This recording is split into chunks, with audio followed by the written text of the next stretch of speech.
Hey, I'm Alex Rackwell from Board Game Co. and today I'm reviewing Moonrollers from Ivy Studios.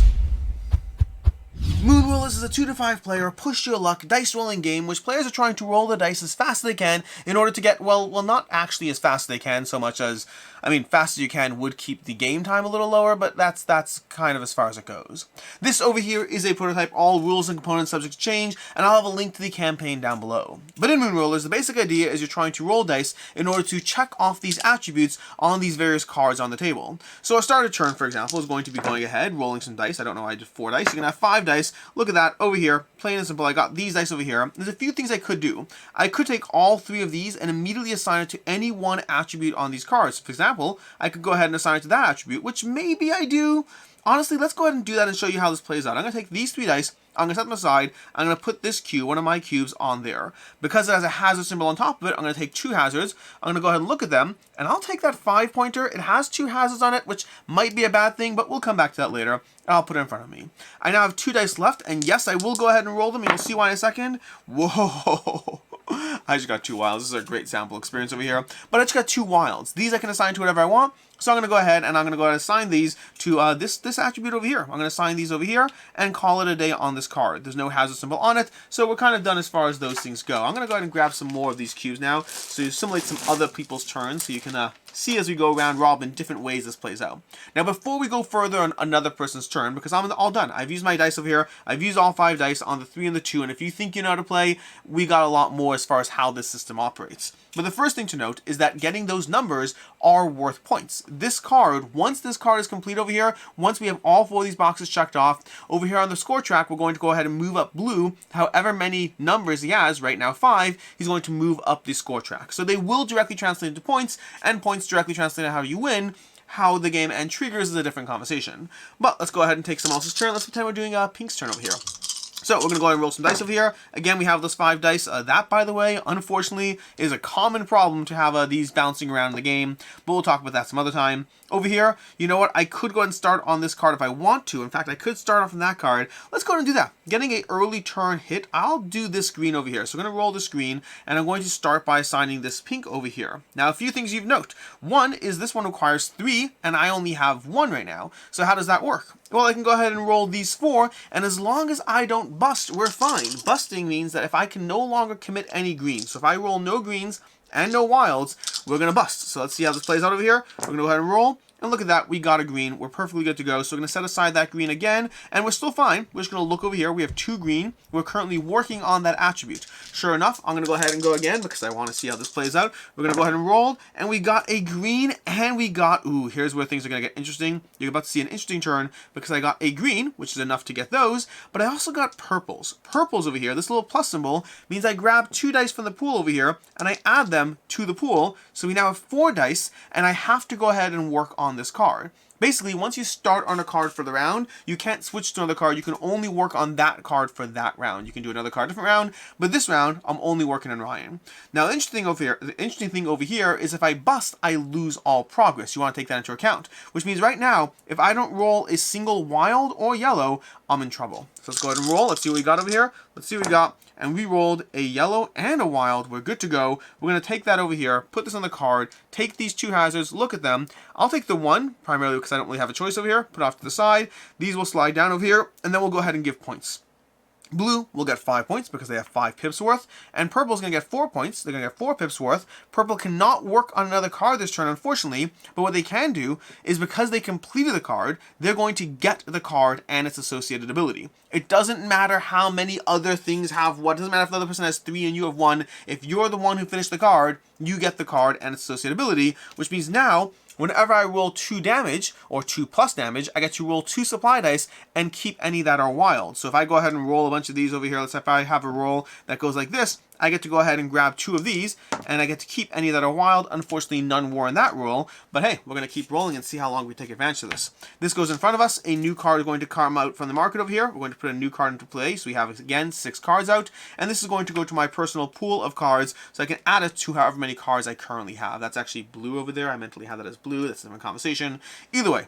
So, what else happens in this game? So first of all, you're getting cards over here that will give abilities. You're actually going to start with a card that's going to give you an ability, and a game end is triggered when a player player has either all 5 colors of cards, or when they have 3 of a single color of card, that will trigger game end. From there, you're going to score points, and you're going to score points from 2 main areas. The points you gather during the game, so as you play the game over here, you're scoring points by finishing off these various attributes on these cards, but then additionally, these tokens over here, well, they're worth points, but only if you don't have the most hazard symbols on your tokens. So this 5 over here has 2 hazard symbols, a 2 if we can find one. If we can find a 2 over here, there are 2s somewhere in this pile. There we go. A 2 has 1 hazard symbol, and a 1 has no hazard symbols at all. They're perfectly safe. But that means that as players accumulate piles of the tokens in front of them, everyone's wondering who has what hazard symbols. If you have 5 tokens in front of you, you have anywhere between 5 points to as much as 25 points, but you also might have 10 hazard symbols, and if you do, you won't get any points from your tokens. So it's a bit of a push your luck game as far as trying to get your hands on the right tokens to be able to get enough points that you get an extra boost at the end of the game, but also not so much that you get no points at all from your tokens because of your hazard symbols. And that is basically how you play Moonrollers. Every turn, roll some dice. If you roll purples, go ahead and roll more dice, but you have to make sure you roll at least some of the symbol that are present on that card. You have to start progress on a card. You don't have to finish. If you start progress on a card at any point, if I go ahead and say I'm going for this over here, if at any point I can back out, assuming I haven't rolled and busted. Once you roll, at that point you can bust. But before you roll, you can say, I know I started that, but I'm going to give up now because I didn't roll as many purples as I thought I would. That's how you play Moonrollers. Let's go ahead and talk about my thoughts, my opinions, all that stuff on this game. Starting off with ease of play. The ease of play on this is absolutely fantastic. It's a very easy game to dive into. There are some edge case questions, things that come up as far as, you know, a rulebook will have to cover all the edge case stuff for you, but the actual gameplay loop is incredibly easy to get people up and running. You literally tell them, hey, by the way, these numbers on the cards, they're worth points. If you get those numbers, they're worth points, so try to get numbers. Also, those hazard symbols, they could be worth points, but they also could not be if you push them a little too far. Go ahead and roll dice, take a turn, and then you walk people through their turns. I find it takes 1 or 2 turns for players to understand all the nuances. It's not immediately intuitive as far as how you're trying to assign dice, when you can go to a new card, when you can't. Some things are not immediately intuitive, but it is easy, if that makes sense. I think that's the best way I'd put it. I'd say that the game is not intuitive, but it is easy, so you can get through a few rules, a few sample turns, get people up and running. As far as game time, that's one where it does depend on the crowd you're playing with. Despite it being a fast-rolling, dice-playing game, if you are playing this at a higher player count, at 4 or 5 players, the game can drag a bit. We'll talk more about that later. It can drag a bit. I'd say this game does work best for me at 2 to 3 players, but even at 4 it's not so bad. 5 starts to slow down quite a bit. As far as what I like, don't like, and can see others not liking, starting off with what I like, which is the general push your luck and speed of the game. And I know I just said it can drag at 4 and 5. That's an interesting conversation around more, not necessarily game time, so much as when a game has the right time for that game. There's no situation in which Moonrollers is a long game. It's always a quick game, but I do find that this game at a 45-minute long length does slightly outstay its experience. So for me, it does work best at 2 to 3 players because of how fast it's moving. 4, again, good. 5, less so. But that's less about the game being long and more about being appropriately the right length for what the game is. But it is a fast-moving, push-your-luck system with abilities on top of it. I like abilities in any game, and that's just as true in this one as any other. This is rolling dice, trying to push your luck, trying to see how far you can go ahead and roll, and try to see how far you can go ahead and get into that engine to be able to get the right cards, look for abilities that complement each other, because some of the abilities work really nicely off of each other as you try to figure out, hey, if I go ahead and get this ability, then I can go ahead and treat shields as that. But if I treat shields as that, I can go ahead and use this. I can also go ahead and start with a pool of 6 dice every turn. There's all these different ability cards, a whole deck full of ability cards that give you all these different small modifications to your core engine, your tableau, as you ultimately just sit there and roll dice, ideally better and faster than other players. Again, faster, not an actual requirement, so much as trying to keep the game moving along quickly. But yeah, it's a fast-moving game. It's generally satisfying. It's push your luck, so it has that feel of trying to go just a little further as you try to get just one more roll out of it. You know, hey, I already got this, you know, the 4, the 3, and the 2 over here, but if I roll these 2 dice, if I roll a yellow or a wild on these 2 dice, I'll be able to finish the card. But if I don't, I bust on everything. Let's go for it. Because, look at that, I got that yellow over there, perfect. I went ahead and got everything I needed. It does have those highs in the game. And one of the nice things about push-your-luck systems in general is I find push-your-luck systems are a little bit self-balancing in the very nature of what they do. If you are playing a push-your-luck game and you get the sense that you're not winning, well, you're incentivized to push it a little further. Because either you get that extra thing that you need to win, or if you don't, you are losing anyway, so why does it matter? Versus the people who are currently winning, they have to play at a little more of a level playing field, so I do find push-your-luck games games almost incentivize that breakneck push towards the finish at the end of the game that can result in cinematic gameplay experiences. As far as what I don't like in the game, a few small things, but the first one is I wish the abilities were more interesting. I'd say that within this deck of cards, I probably find about half the abilities interesting and helpful and useful and that I want, and the other times I have a pool of cards in front of me that I just don't know if I particularly care if these will really help my engine as I play through it. And it's one of those things where I want it to be that when I look at this table of 6 cards, that every one of those cards is important, every one of those cards is helpful, every one of those cards is something I want in my engine. I want that kind of experience. When you throw abilities at me, I want to feel the angst and of trying to get my hands on those abilities. I want to be able to choose between, hey, I can get this card, which might pay off 6 points, but this card might only give me 2 points this turn because it's the only thing I'll be able to do, but it's worth it because that ability will help push me over the finish line. I want that kind of tension in the abilities, and I don't know if I necessarily have that. I think the cards range and how good they feel. I can't speak for like actual mathematical balance, but just in purely how they feel, the cards are a range from not really interested at all to that's not bad to, oh, a handful of cards that I really want. But I wish all the abilities were in that category, not just some of them. I'll say that the points on hazards, the way that's orchestrated, is an interesting mechanism. Specifically, the way the points on hazards currently work is that right now, you lose the points for your hazards if you bust on hazards, but everything else you have. And to me, I kind of just wish it was all or nothing. Just go ahead and say it's all, and there are, I should note, there's a slight rule change for 2 players, so that the game doesn't exclusively come down to, just hazards and all that. But I kind of wish that it was a bit more just black and white. If you have the most hazard points, you just can't win. Call it a day. Because as it is, the game kind of gives you that taste of, hey, you might still win even if you have the most points on hazards, but that's a hard engine to beat when someone else is jumping ahead by 15 points and you're jumping ahead by 0 at the end of the game. More often than not, you're just not going to win if you have the points on the most hazards. I actually asked the game designer if it happens at all, and apparently it does happen, but it is certainly a rarity and exception, and so I kind of just wish it was more all or nothing and not give me the taste of hope as far as how that operated.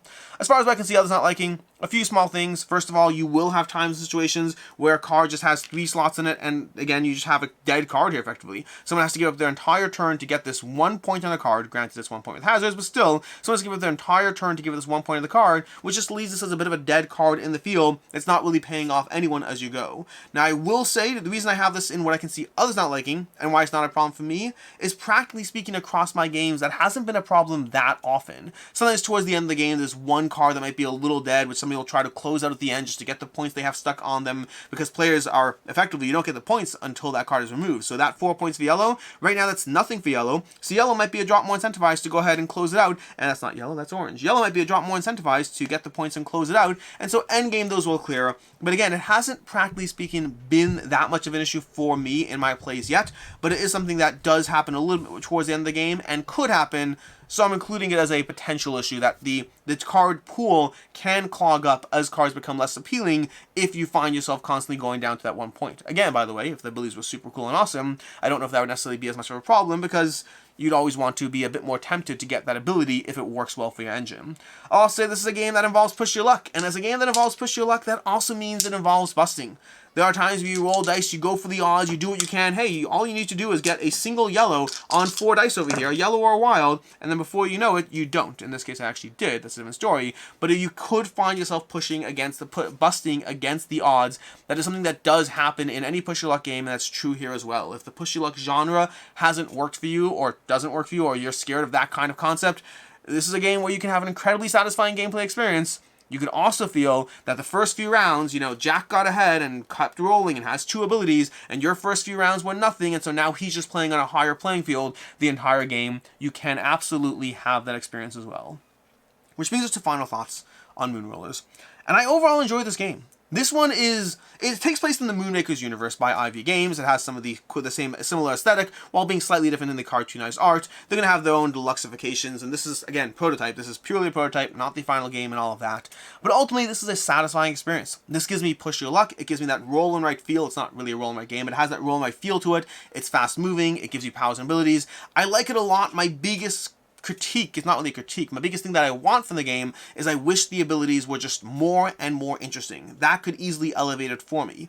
As it is, it's still a 4 out of 5. It's a gameplay experience that gives me a lot of fun, gives it to me in a short playtime, gives me that can't stop feel of just rolling dice and trying to get a little bit more of the system while having a player tableau in front of you that adds to your experience. So for me, Moonrollers is a 4 out of 5.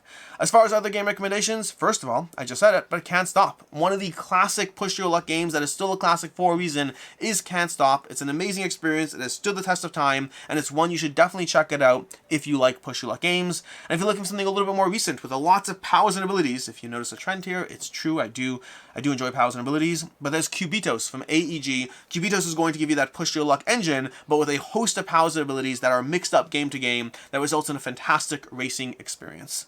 In any case, until next time, I'm Alex Radcliffe from Board Game Co. I hope you enjoyed this video, and as always, I hope you have a good one.